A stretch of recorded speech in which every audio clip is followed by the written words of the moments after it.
আকাশবাণী কলকাতা সমীক্ষা। শিরোনাম অভিবাসন ও বিকাশ। লিখেছেন রঞ্জন সেন।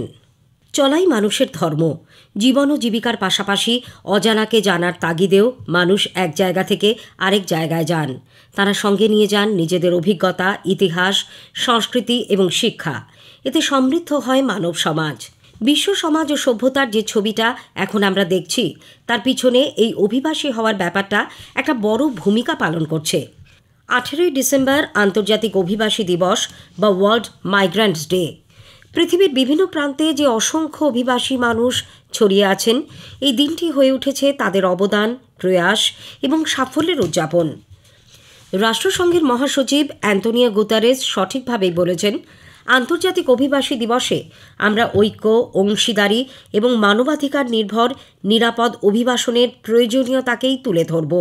এবারে এই দিনটির থিম প্রমোটিং সেফ মাইগ্রেশন। অভিবাসনকে নিরাপদ ও মানবজাতির পক্ষে কল্যাণময় করে তুলতে এই কাজ অবিলম্বে শুরু করার ডাক দিয়েছে রাষ্ট্রসংঘ। তাদের ঘোষণা অ্যাক্ট টুডে। বিশ্বের বিভিন্ন দেশের অসংখ্য অভিবাসী মানুষের অবদানকে শ্রদ্ধা জানানো হবে এই দিনে।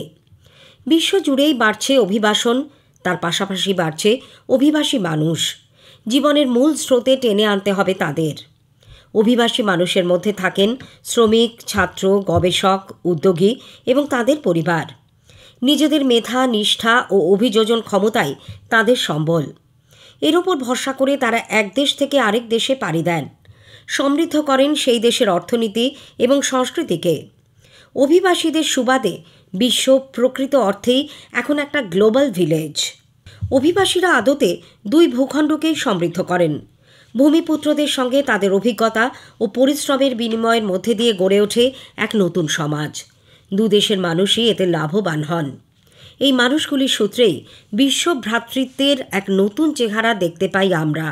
মানুষের অগ্রগতির জন্য যে জনমুখী ও অভিজ্ঞতা নির্ভর সমাধানের কথা এখন বলা হচ্ছে, তাতে অভিবাসী মানুষের একটা বড় ভূমিকা রয়েছে।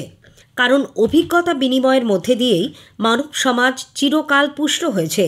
অভিবাসীরা হয়ে উঠেছেন প্রকৃত অর্থেই গেম চেঞ্জার। আমরা বলি গোটা বিশ্ব একটা পরিবার। অভিবাসী মানুষরা ছাড়া এই কাজ সম্ভব হতো না। মানুষের অবস্থা হতো কুয়োর ব্যাঙের মতো। আজকের দিনে বিশ্ব রাষ্ট্রনেতারা যে সুস্থায়ী উন্নয়ন বা সাস্টেইনেবল ডেভেলপমেন্টের কথা বলছেন, অভিবাসন সেই কাজে একটা গুরুত্বপূর্ণ শক্তি। এবছর আন্তর্জাতিক অভিবাসী দিবসে নিরাপদ অভিবাসনকে বিশেষ গুরুত্ব দেওয়া হচ্ছে। জোর দেওয়া হচ্ছে অভিবাসনের সূচনা, রাস্তা, গন্তব্য, নিরাপত্তা সব কিছুর ওপর। নিজেদের প্রয়োজনেই মানুষ তাদের গন্তব্য ও লক্ষ্য নির্বাচনে আগের চেয়ে অনেক বেশি সচেতন হচ্ছেন। এখন পৃথিবীর কিছু দেশে সেই দেশে জন্মানো মানুষের তুলনায় অভিবাসী মানুষের সংখ্যা বেশি। রাষ্ট্রসংঘের United Nations Department of Economic and Social অ্যাফেয়ার্সের হিসেবে 2020 পয়লা জুলাই পর্যন্ত বিশ্বে আন্তর্জাতিক অভিবাসীদের সংখ্যা 281 মিলিয়ন।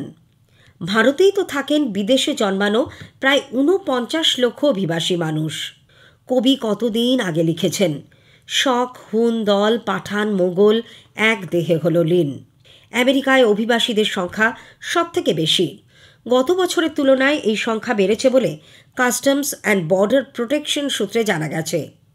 ভারত থেকে মানুষ বেশি যান আমেরিকা, কানাডা, অস্ট্রেলিয়া, ব্রিটেন এবং সংযুক্ত আরব আমিরাতে।